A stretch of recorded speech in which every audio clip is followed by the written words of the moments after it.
Linda, I think we're ready for you whenever you are ready. Oh. Okay, can you hear me? Yes. Okay. Well, greetings, everyone. Welcome to this program, which is on advancing wildlife conservation, the Kansas City Zoo's mission to conserve wildlife around the globe. And our speaker is Stacia Pieroni. And just to give you a little of her bio, which I found really interesting, she grew up in Wichita, Kansas, and has always been an avid lover of zoos and animals alike. She attended both Kansas State University and Wichita State, where she received a degree in psychology with an emphasis on animal behavior and training. Stacia has worked in the zoological field for 17 years. She started her career as an intern in the marine mammal department at the Indianapolis Zoo. There she worked with a wide variety of marine mammals, including seals, sea lions, dolphins, polar bears, and walrus, her favorite animal. After her internship, she stayed on at the Indianapolis Zoo for another year. In 2006, she started her career at the Kansas City Zoo as a zookeeper, working with gorillas, leopards, cheetahs, small primates, and a variety of African birds and hoofstock. She then was promoted to assistant manager of the Water's Edge team, where she helped with the construction of the new polar bear exhibit and worked with trumpeter swans, North American river otters, and polar bears. A few years later, she transferred to assistant manager of the Australasia team, and shortly after was promoted to the Australasia area manager position. In this position, she worked with orangutans, tigers, red pandas, small primates, a variety of birds, kangaroos, wallabies, tree kangaroos, and managed the Wyoming Toad amphibian art conservation project. In 2016, Stacia was promoted to the newly created position of conservation manager. In her current role, she oversees all of the Kansas City Zoo's green practice initiatives and wildlife conservation projects, which span around the globe. So I'm really excited to hear about this. I had the opportunity just last month to go to the wildlife or wild animal sanctuary in Colorado, which where I got this booklet, and which I think is maybe doing some of the same kind of things that Stacia will talk about. So welcome, Stacia. We're looking forward to your program, and I believe there will be an opportunity for questions, which Mike Wood will direct after your talk. Absolutely. And I can talk about lots of things. So we are going to have a dedicated Q&A session at the end, but if there's something you want to stop me on, please feel free. Like, I don't need to sit up here and lecture so for sure, if there's something you want to know more about or want some clarity on, just stop me. I'm going to try to share my screen here. Okay, can you all see that? Yes. Looks great. Okay, great. So hopefully this advances. Try it. Good old Zoom. We've only been doing it consistently for like a year and a half, and it still always gives me problems. So like Linda said, I'm Stacia Pieroni from the Kansas City Zoo. And so Kansas City is not my hometown, but I do have a few family members here. So I grew up coming to Kansas City. So I absolutely love it. I love it here. I've visited a lot of zoos around not only the US, but around the world. And not because I've worked here for most of my career, but it is by far one of my favorites. It's just a really, I think, kind of a hidden gem, and it doesn't get a lot of the publicity that it probably should compared to other zoos in the US, but that's okay. I like kind of having it a little secret of our own. So I'm gonna kind of go over Kansas City Zoo's history with conservation, where we were, where we've come, and where we plan on going with this. Just so you get a better idea, because I find in my role that not too many people, even our zoo supporters, know all of the things that we do. And so I appreciate having this time to talk to you guys and let you know a little bit more about what we do here at the zoo. So the Kansas City Zoo has always been involved in conservation, but not on such a large scale as we are today.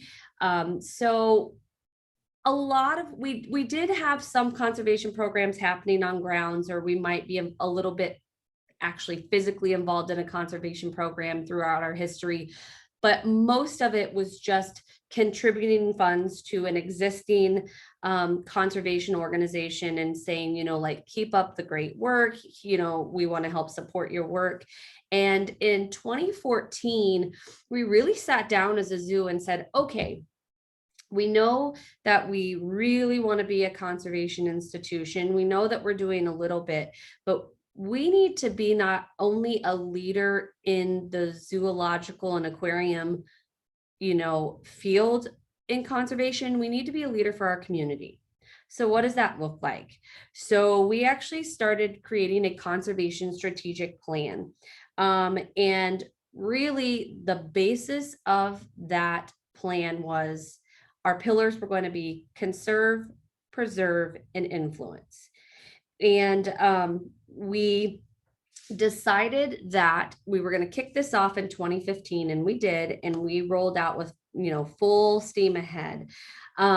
We wanted to increase our conservation messaging throughout the zoo, and it wasn't as big of a deal as it is today, but also on our social media platforms. And we wanted to make sure, part of that was we wanted to make sure there was a call to action, because I do a lot of research on, along with a lot of my counterparts in other zoo and aquariums and in the conservation field, on what conservation looks like for people that aren't involved but want to be. And it used to be that conservation messaging was like, this is what's happening, and very doom and gloom. And that's not what we wanted to do. Yes, we want to let people know what's happening in the wild so they're aware. So we want to create some of that awareness, but we more so want to give them hope and let them know that there are things that are happening that, you know, are changing in a positive light, what's happening to some of these animals, but also give them ways that they can contribute. So we call those calls to action. And so Kansas City Zoo, I don't know if you know this, but we are the leader in what we would call keeper chats. A lot of zoos maybe have a few that happen throughout the day. We have at least 2 happening every hour from the time we open until the time we close. So you're guaranteed you're going to see a keeper or a staff member. You're guaranteed you're going to be able to ask questions specifically about the animal or the exhibit, but also we wanted to capitalize that, and every keeper chat has a conservation message and a call to action so that our visitors know how they can help save whatever animal they're most interested in saving. So we also implemented some sustainability changes, because here at the zoo, we see conservation and sustainability as one. That's why my title is conservation manager, but I both see our, green initiatives as well as our conservation. And we also introduced a conservation grant program that I'll get into a little bit more here in the presentation and how that works. Oh, I don't know if it's going to let me advance. Okay, so we create a conservation infographic every year, and I'm going to kind of go into more detail than this is, but I love that we can capture in some fun, a fun little infographic, what we do each year. And this is just a snippet of what we do. So when I said that we wanted to get more people involved in conservation, that included our own internal staff. So typically people were really into conservation that were in the animal department side of things, but our CEO, he's amazing, Randy Wistoff, he wanted conservation to be embedded in the culture of this institution. So we had a couple things that we implemented.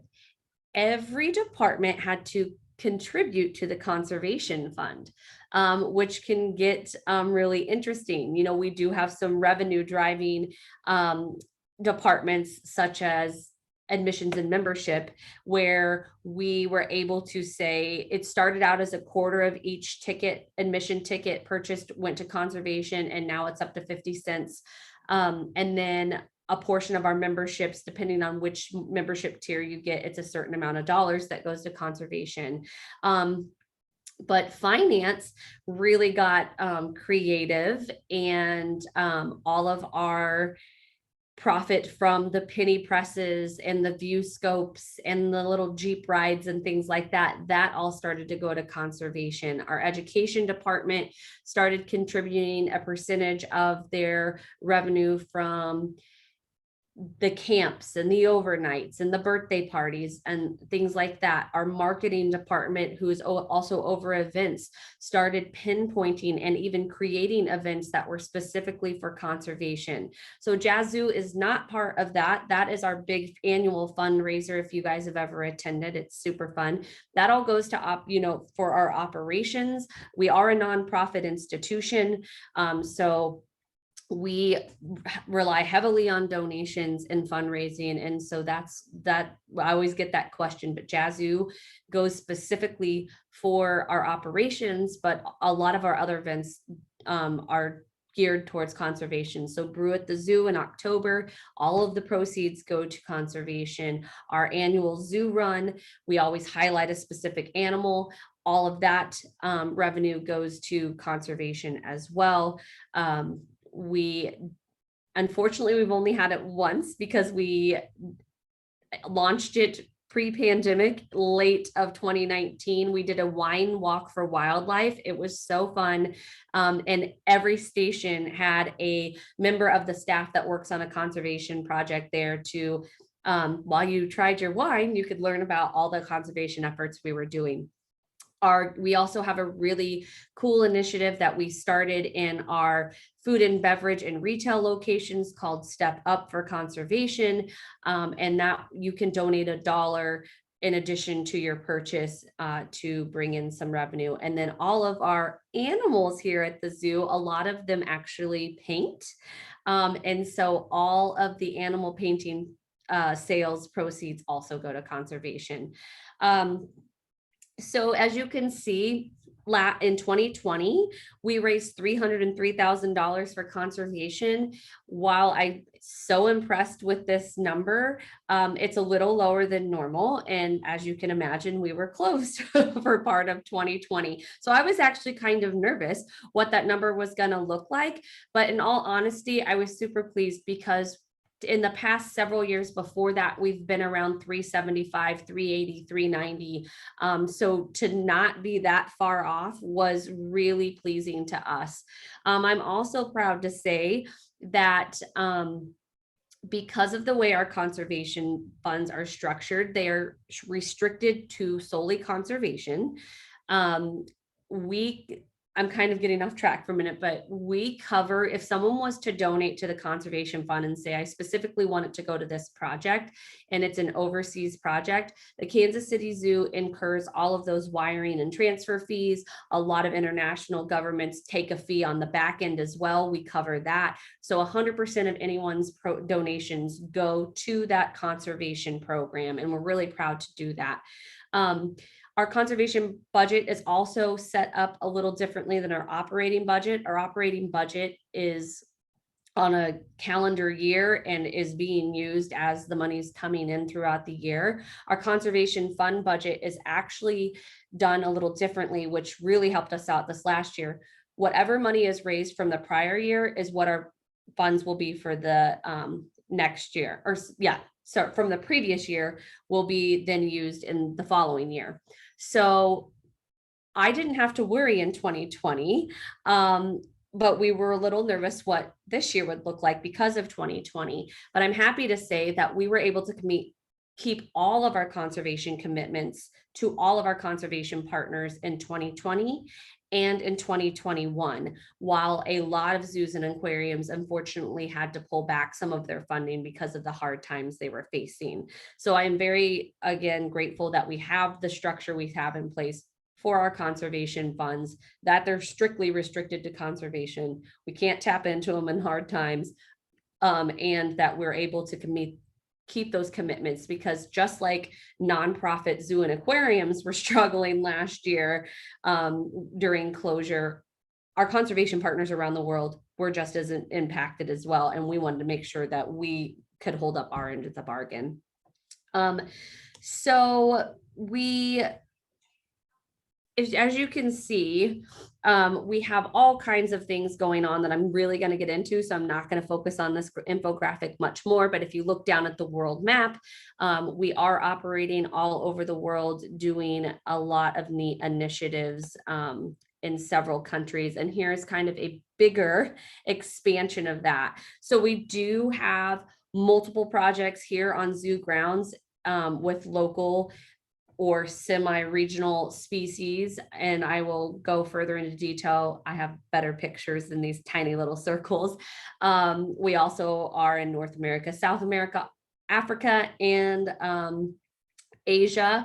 We aren't in Australia doing boots on the ground in Australia yet, but we do financially support numerous projects. Actually last year, if you guys remember, there was a whole lot going on last year, but there were bushfires that started in October of 2019 and then were pretty much through March of 2020. We were able to contribute to the bushfire relief funds in Australia. We were able to raise $27,000 in 2 months, and we sent that all over to help with those efforts. So in addition to what we always have planned, we always make sure that we can fund some emergency relief projects as well. So like I said, we work locally, regionally, and around the world, and these are some of our local projects. So I'm going to start at the bottom because I'll finish with the top with the trumpeter swans. So this is our veterinary down at the bottom, Brian Stockinger, and he is working on a really cool project with eastern spotted skunks. And I'm not sure if anybody even knows that these guys exist, but they are the cutest little things. And they're right here in the Boot Hills of Missouri, but local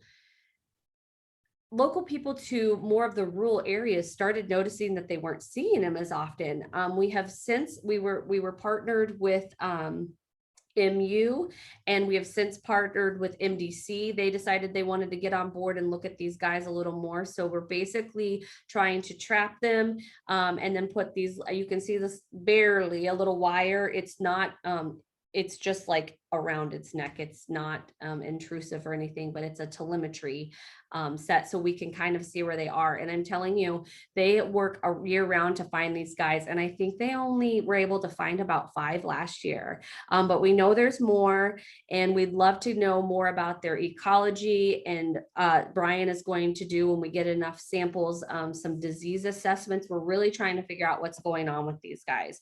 They're very elusive to begin with, but just having that local community step up and say, we're not seeing as many of these, really sparked some conservation efforts. And I'm excited to see where it goes. We have camera traps set out in the areas as well to see if we can spot any on our own as well. In the middle is Tracy. He is a keeper down in our Africa section, and he is holding some freshwater mussels. This program is really neat. It's in our lagoon if you've ever been to the zoo. And if you haven't been to the zoo, you should definitely come because it's really different. It has changed so much in the 15 and a half years that I've been here. And if you haven't been here in any recent 5 years, you need to come back. But they're down in the lagoon. And we propagate these and then release them into the wild, into the streams around our local area. And this is partnered with Missouri State and U.S. Fish and Wildlife. And a funny little fact about this is, when we first started this, we weren't sure how it was going to go. They asked us if we would be interested, and we've been doing this project for many years now, prior to 2014, actually. And we had our first set, and to be honest, I don't even know what you call a 1-year-old mussel, so I'll just call them yearlings. But when we were looking at the different, because the zoo is not the only place where these are propagated before they're released, but when we were comparing yearlings, all the others were like this and ours were like this, and they were like, I don't know what's in that lagoon, what the zoo people are doing, but we need more mussels there because they are hefty and hardy and we need to put these back. So we have since expanded multiple times, and we have a thriving program with that. And so down in the bottom corner is Kelsey. She's also one of our keepers, and she's holding a teeny tiny Wyoming toad. This is one of my, I shouldn't have favorites, but I do. This is one of my favorite projects here at the zoo. We breed these Wyoming toads and release them into the wild annually in Wyoming. This is actually a species that's still listed as extinct on the IUCN Red List. Years ago, they used to be plentiful out in the Laramie Basin in Wyoming, and same thing, ranchers, actually a college, you guys will like this, a college professor at the in Laramie at the, or is it University of Wyoming, is that how you say it, or is it Wyoming University? He actually used to take walks in the evening and stroll around the area, and he loved listening to the Wyoming toads. And as he was getting closer to his retirement, he noticed he wasn't hearing or seeing them as much. So he was one of the first people to say, I think there's something going on with these toads. And some of the ranchers, same thing. They were like, we used to see these toads all the time. We're not seeing them as much.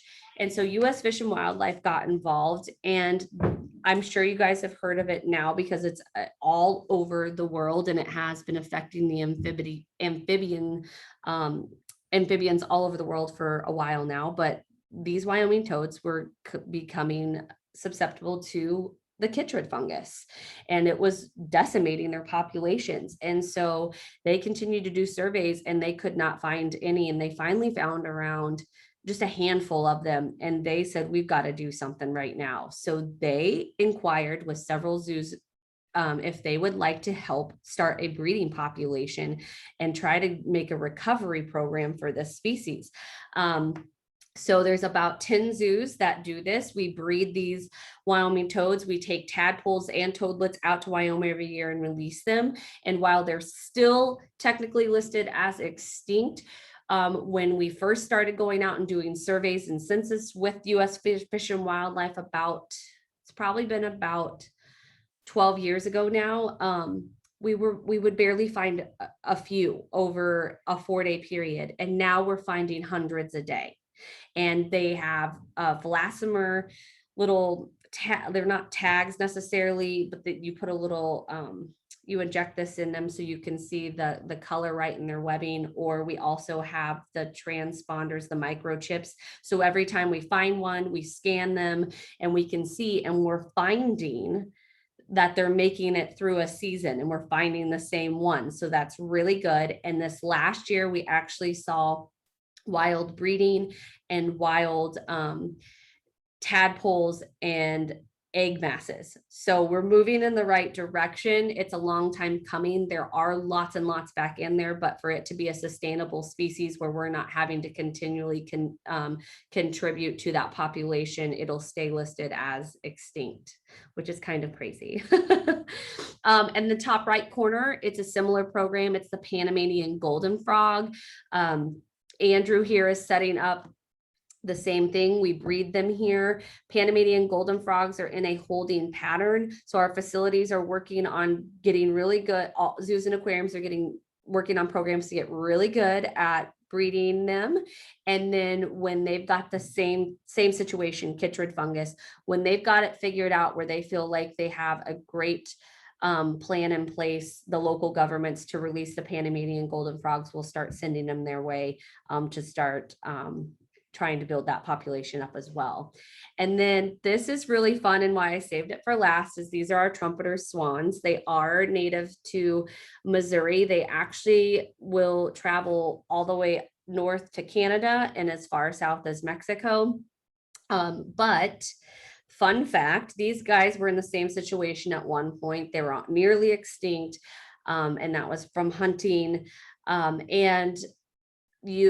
So U.S. Fish and Wildlife has been involved at some point. MDC has been involved at some point, and people have been contributing to trying to get these wild populations back up. And as we started moving in the right direction, MDC kind of backed out and said, I think we're, not backed out completely, but we don't need to be involved as much. But the Iowa DNR is the ones that were the main stakeholder to continue the program. And so every year our cygnets born to our breeding pair were taken in the fall to Iowa to overwinter. And then in the spring, in May, they're released into the wild. And although we're going to miss it, this May, just a week and a half ago, was our last wild release in Iowa, because now the Iowa DNR has said we have enough swans. So that's why I do my job. And although we're sad about that, that's why we do these things. So we want to work ourselves out of programs. So it was really exciting at the same time. And we are looking, there's a rare Rocky Mountain population, and the Kansas City Zoo paid for all of the AZA housed trumpeter swans to have those genetics run. And if any of those bloodlines come up, we will start breeding those pairs to send out into the Rocky Mountain area. So we could be doing it again soon. And now for some of our international projects, we have more than I can feature, but I highlighted a few. At the top is our Lake Titicaca water frog. I don't know if even have heard of this frog. It's a super ugly frog. It's so ugly, it's kind of cute. But they never come up out of the water. They breathe through the movement in their skin. So they've got this really floppy excess skin, but it's a really cool program. We actually partner with Denver Zoo on this a little bit. Like I guess, yeah, partner would be the right word. We do two different things. So we work on the Bolivian side and they work on the Peruvian side. And we have brought the two local teams together to kind of start doing some of the same types of research so that data can be shared and analyzed collectively. So that's a really cool project. That up at the top, that guy that looks a little silly, that is our head veterinarian, Dr. Kirk Sudemeyer.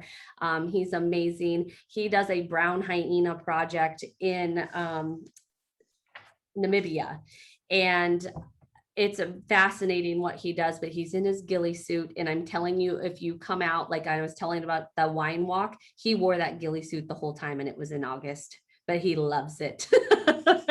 So they are doing some assessments on these brown hyenas, and the big success in this project is, which was very rare for the area, the local government did set up a protected area for the brown hyenas to start kind of a recovery for them as well. Down at the bottom, I don't know how this looks on your screen, the bottom right of my screen is Sean Putney, our chief zoological officer. He is in Peru, Punta San Juan, Peru, and we do a project down there with Humboldt penguins. So the warm weather penguins, we have both cold and warm here, but we do have Humboldt penguins here at the zoo, and we help fund a research center down there that's doing more than just Humboldt penguins, but that's their main focus. And what Sean is doing here, and I wish I had another picture, but I have to say I'm a little glad that I've never had to take this trip yet because they're on a small boat in the middle of the ocean that is rocking like this. And he has a clicker in his right hand while he's holding his binoculars, because on these ridges and mountains are thousands of birds, and some are white, some are black and white. And they are counting, they're doing a Humboldt penguin census. So this is all done manually while on a rocking boat, 4 hours, trying to differentiate which ones are Humboldt penguins from other birds in the area. And while I like boats, I just don't know that I would fare very well doing that for hours on end. But we have had many keepers down there to do that. And then on the bottom left, that is myself and 2 of our local villagers that make up our tree planting squad in Borneo. So we work in the Malaysian half of Borneo, and we do a habitat restoration project. The feature animal for this project is orangutans, but it really, as most of you know, Borneo is one of the most biodiverse areas in the world. And so anything you're doing over there conservation wise is really helping a lot of animals at the same time. So we do have 4, we call it CREATE, that's the name of this project. So it's corridor restoration for corridor restoration for animals that are threatened and endangered.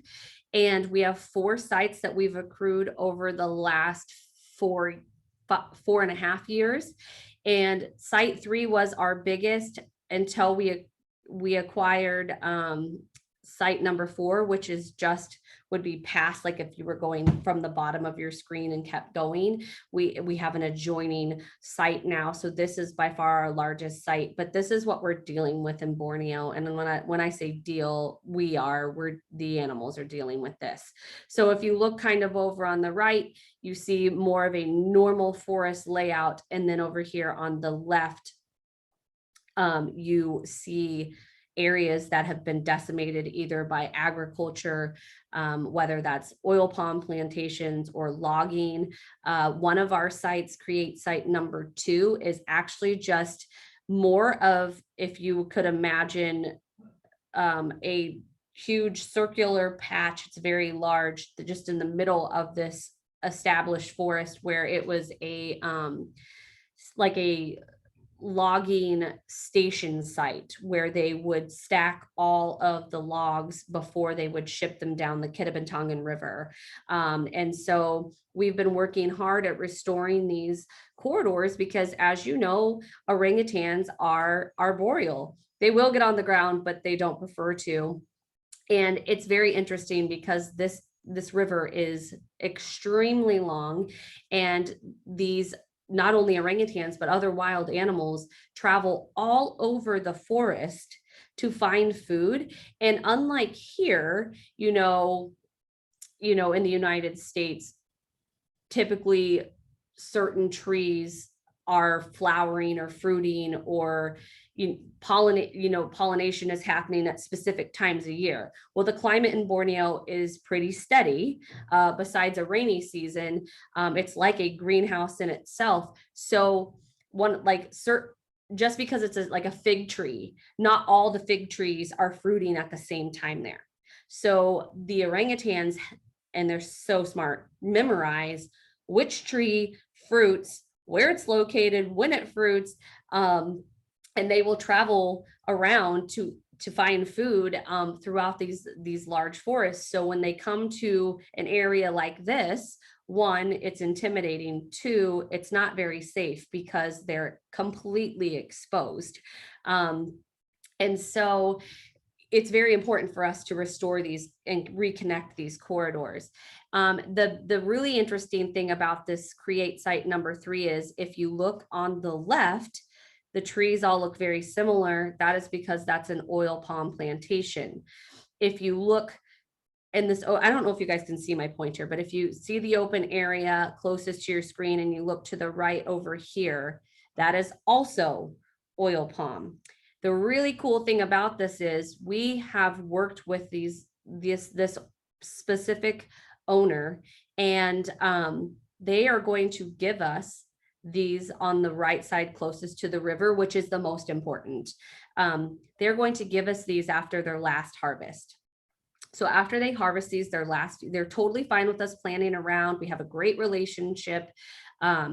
They are going to give these back to us. And there's been a lot of research over the last few years where originally people were taking the oil palms down, trying to plant other species. But what we're going to plant there, oh, Siri wants to talk to me from my watch, is strangler figs. So strangler figs are a favorite of orangutans. And the orangutans, we have found they move just fine through oil palm plantations. Some of the plantations owners don't appreciate that. They seem to not care about nesting in oil palm as well. So we're just going to plant some strangler figs and some undergrowth trees as well when we get this back in a couple years, and just let it all connect naturally. But we're very grateful to have that positive relationship with the owners, because that's not always like that. And that's the direction it really needs to go in Borneo and anywhere else really where there's oil palm plantations, is to work together, because that is a huge resource for them. It's a lot, it makes up a lot of their economy. So you can't come in with any conservation project and come in and say, you can't do this anymore. Those are people's way of life. So you really have to consider what you're getting into and how it works best for everyone involved. So like I said, we do have a tree planting squad made up of local villagers. There's 3 local villagers. While we're not out there working, it takes 2 to 3 years for a sapling to grow from, a 12-inch sapling to large enough to be on its own. And the reason is, like I said earlier, Borneo is like a greenhouse in itself. So while this little sapling is going to grow super tall, super fast, so are the grasses and the weeds and everything else around it. So we're always constantly maintaining. So this is a really cool picture to show you. In 2018, what one of our restoration sites looked like, which this is create site number 3, and what it looks like now. So in just a few short years, trees can get very tall. I was so impressed. The first time I went was in 2016. We located some plots. The government gives those out, and we don't pick and choose. They assign, and there's a lot of different organizations working on this together. But we went out, looked at our sites. We planted these tiny little saplings, and when I came back, there were trees within 3 years that, if you look at the 2018 picture, as tall as that tree in the middle, way taller than me. And so it's very cool. And we have animals we know this is working. We have camera traps on our sites. So you can see this cute little Bornean pygmy elephant butt walking through our site. And I will tell you, they're always walking through our sites. We actually use their dung to help fertilize those little saplings. They are super respectful of these little saplings. You would think they would trample them, because I know at our zoo, they would just come through and eat all of our elephants here would come through and eat all of the the saplings, but these guys really don't disturb them. The macaques, which are a smaller primate, they are naughty little monkeys, and we have evidence of it, and now we have camera trap evidence of it, but they come through and they'll just walk by and break all the saplings and just keep going. They don't eat them. They don't do anything with them. They just come by and break the saplings. But then, as you can see, we also have what we really want to see is these orangutans that are utilizing the sites as well. We have nests created all the time. Orangutan create a new nest every night. So we can tell by the color of the leaves and the makeup and looks of the nest, how long they've been there. But that's part of what the tree planting squad does as well. They do monitoring. They monitor saplings, their growth rate, trunk size, and then also monitoring orangutan nest in the area. This big guy down at the bottom, he frequents one of the sites very often, and they have named him Kansas, short for Kansas City, I guess, but they love him. Obviously, they do not interact with him, nor do the orangutans want to interact with us, but he likes to sit from afar if someone's there working and watch. But we see him quite often on some of the camera trap photos. We do have other international projects as well. Like I mentioned, there's more than I can highlight, but up at the top, that's Andrea O'Daniels. She works in our polar bear section called Water's Edge here at the zoo, and she is on a tundra buggy. So she's up in Churchill, Manitoba in Canada. And we go out every year and help them with some of the, we actually financially fund one of the polar bear studies that, and we just had a Facebook Live over Earth Week on it, but helping them come up with a new tracker to track polar bears in the wild, because a lot of them have like a collar, it'll stay on the females, but the problem is a male polar bear's body is a lot bigger than its head. So its neck's real thick, but it can just pop it right off its head if it wants. So we partnered with the company 3M, that makes like those hooks on the wall and things like that. And they had come up with a few concepts to see if we could possibly use an adhesive. But now it's turned into what's called burr on the fur, which it's really funny when you get people together, the kinds of things they come up with. But we were talking about concepts of how are we going to keep this monitor, this tracker, it's real small, on a polar bear, and what sticks in animal fur? What can we think of? And somebody was like, well, when I take my dog out, hiking or hunting, they get all those burrs on them and I can't ever get them out.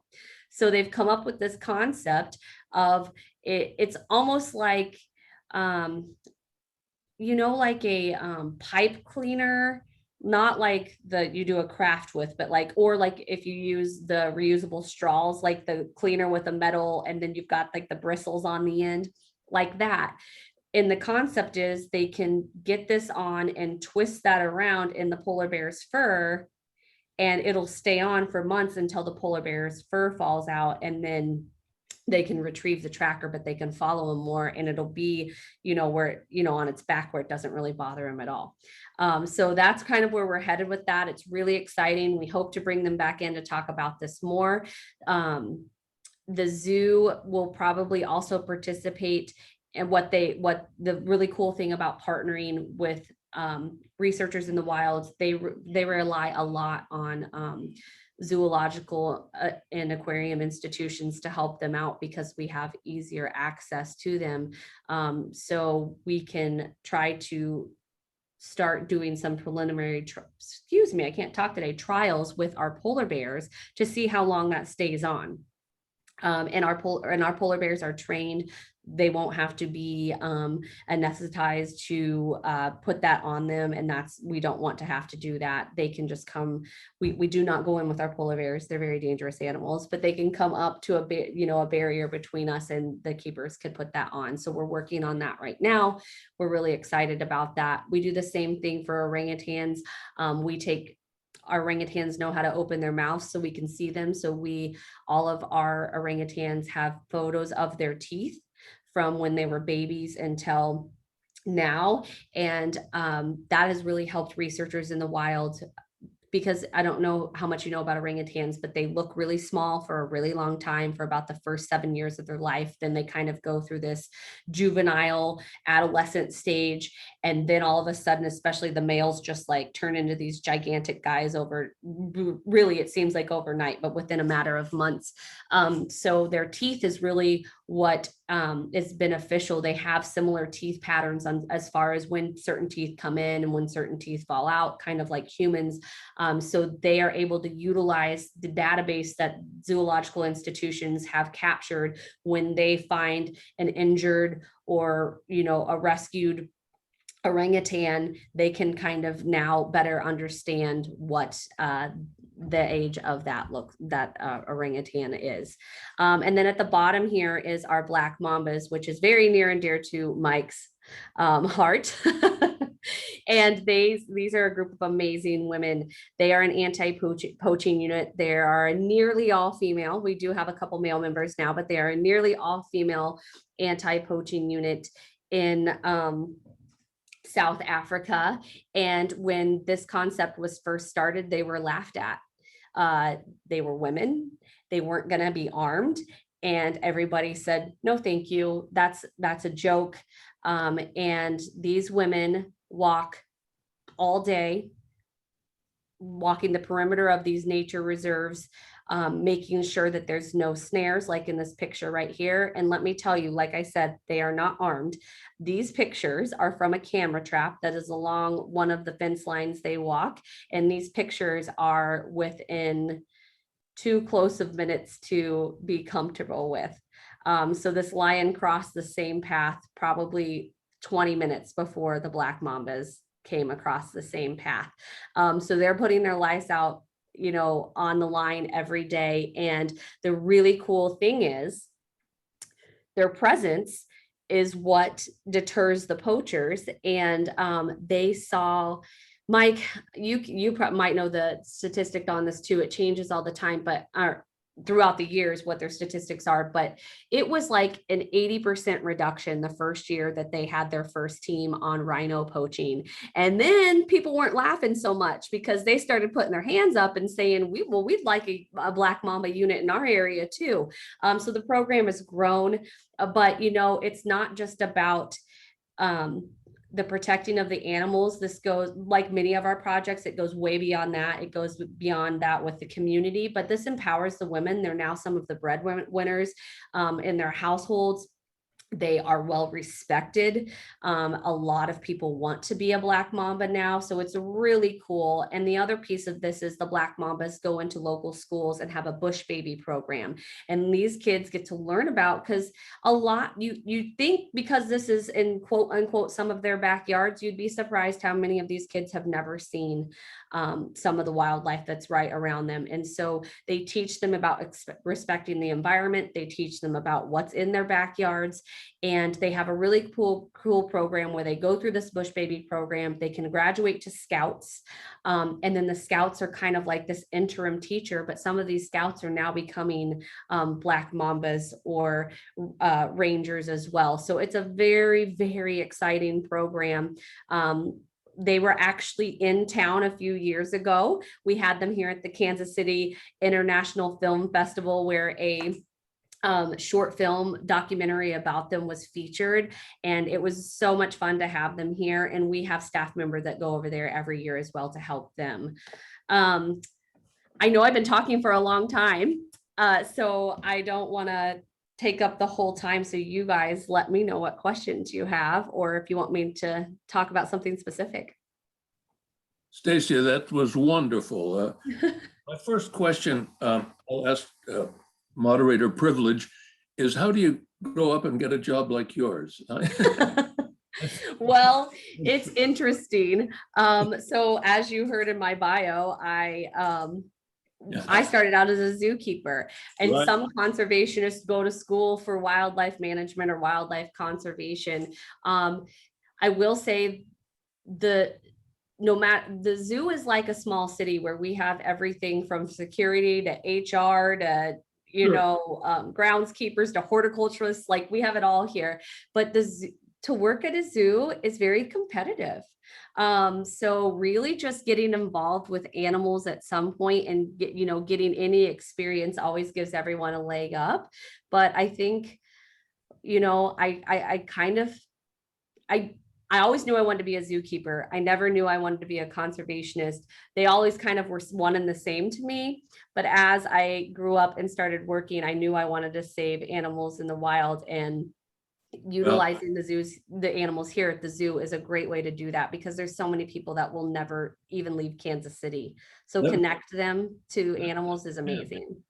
Let me just recognize UMKC as the reason perhaps that you are here. thanks to UMKC, we've sponsored several study abroad trips to South Africa through our our sister university in Cape Town, University of Western Cape. And that's how you and I got connected, talking about Kruger National Park. Let me ask you, we know that rhinos are poached for economic reasons, rhino horn and so forth. What's the endangerment? What's the risk for orangutans? Is it just loss of habitat, or is there some economic reason that's impeding their continued existence? It's both. The main thing is human wildlife conflict, which a large part of that is agriculture, so habitat loss. But there still is the illegal pet trade is a big factor for them, where they're killing the mothers to take the babies. Sure. Rita Marie asks, are there any conservation efforts aimed at closing live animal markets, which we've heard a lot about in the news lately? Yeah, so I'm sorry. Yeah. So the zoo is part of, I don't know if you guys are familiar with CITES or not, but that sets the standards and the regulations for all international trades of live, or I don't know if dead's the right word, but basically animal parts. So it could be like boots made out of an endangered species skin. I actually sit on the AZA representation for the site. We attend the CITES meeting of the parties every 3 years, and we do standing committee meetings and animal meetings as well throughout. So the zoo is highly involved in that. We have a lot of projects that work on the wildlife trafficking, and we also are a big supporter and funder of Traffic. It's spelled like the word, but it's basically totally targeted on illegal wildlife trade. Yeah, because obviously, thanks to the pandemic, we've read a lot about these animal markets in China and, of course, all over Southeast Asia and different places. Yeah. Gail Metcalf, I think of mussels as food. What role do they provide area waterways? So they can be food for sure. So they serve several purposes. They're kind of the canary of the coal mine when it comes to freshwater streams and rivers. So they are going to be one of the first indicators that something's wrong. So we can actually see what they're filtering through, see what's going on in the area. There's also an invasive species, the zebra mussel. So, and they are very good at taking over. So if we can highly repopulate areas with the natural species, then, or the native species, then we can try to eradicate this zebra mussels as well.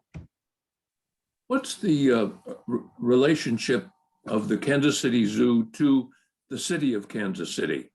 It used to be a city operation. It is no longer, right? Correct. So we privatized about 20 years ago.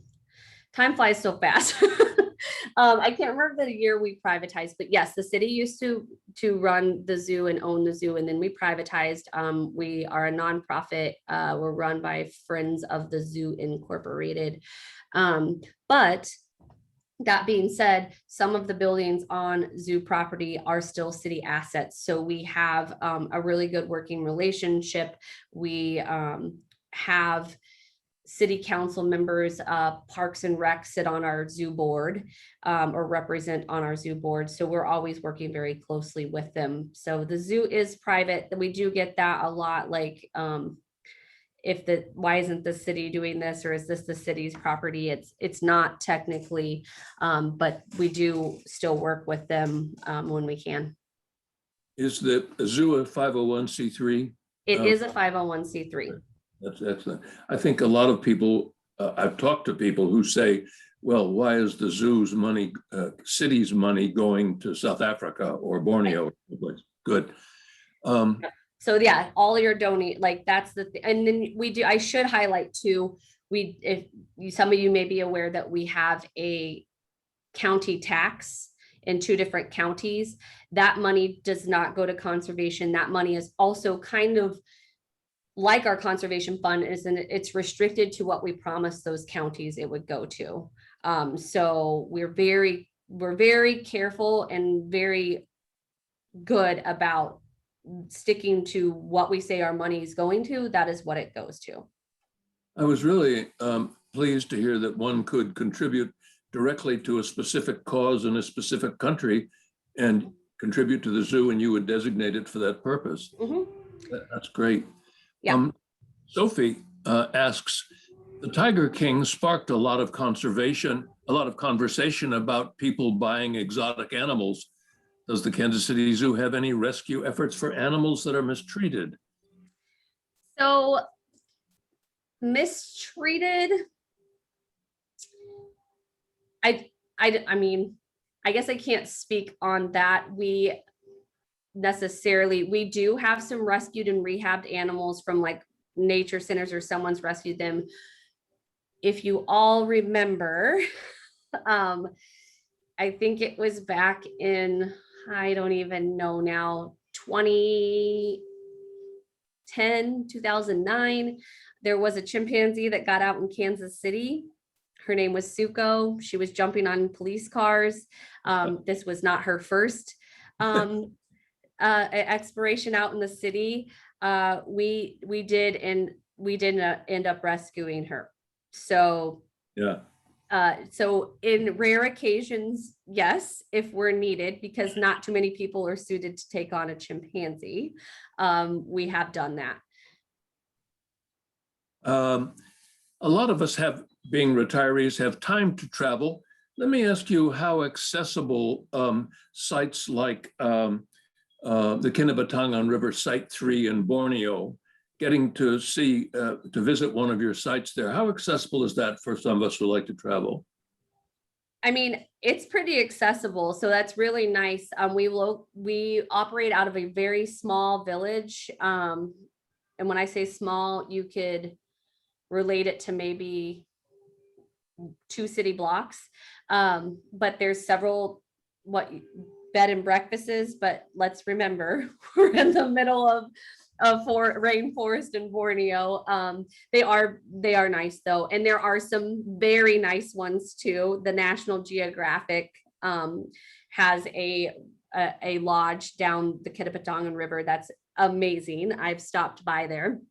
But really, it's not that difficult to get to. You either fly into Kuala Lumpur on mainland Malaysia, or you can fly to Singapore, which is also a very nice place to visit. And then you can fly into Borneo from there. It's Sandakan, and then it's just about an hour-and-a-half drive down to the village. And the nice thing about our restoration project, for those of you that actually want to do some ecotourism, actually get your hands dirty, there is a volunteer opportunity. So when people can travel again and feel comfortable traveling again, you can actually go out and plant trees right on the site. That's excellent. I think even the zoo leads some trips, don't they, from time to time? So our director leads some trips to Africa, and then I have gone with other people to Borneo, but we've never taken a group to Borneo, but we've talked about it. Well, a lot of us like to consider Kansas City a world-class city, and it's activities like this that put us in that category, I think, and you do a very good job of representing the city and the efforts of the zoo. Thanks so much. I'm going to turn it back to Stacia, to Sophie now. No, thank you. I appreciate you guys having me here. You did a fine job. Thanks so much, Stacia. I really appreciate it. Thank you. I would like to say that my daughter has talked about the Omaha Zoo, that she hears, oh, it's so good. But she and her husband have taken the girls up there and have said, no, the Kansas City Zoo beats it hands down. I know. In fact, they were here last week, my granddaughters and my daughter, and they all went and just loved the zoo and every part of it. Well, I appreciate it. I appreciate it so much. Like I said, although we have a great marketing team, you know, sometimes it's hard. Like everybody talks about St. Louis and Omaha. My husband's from St. Louis. I have family there. I take my kids to that zoo all the time, but I don't know, Kansas City. And now we're building a huge aquarium. So it's all going to be at the same, you know, in the same place. So it's going to be a lot of fun here. So I appreciate that. And I appreciate you guys getting the word out about the conservation work we do. Well, your director came from the Omaha Zoo, did he not? He did. Yes, yes. May I leave a comment? Yes. Thank you. I remember the zoos of my childhood, elephants in little cages. Mhm. So when a visitor to Kansas City wanted to go to the zoo, I was kind of reluctant because both she and I kind of don't like zoos.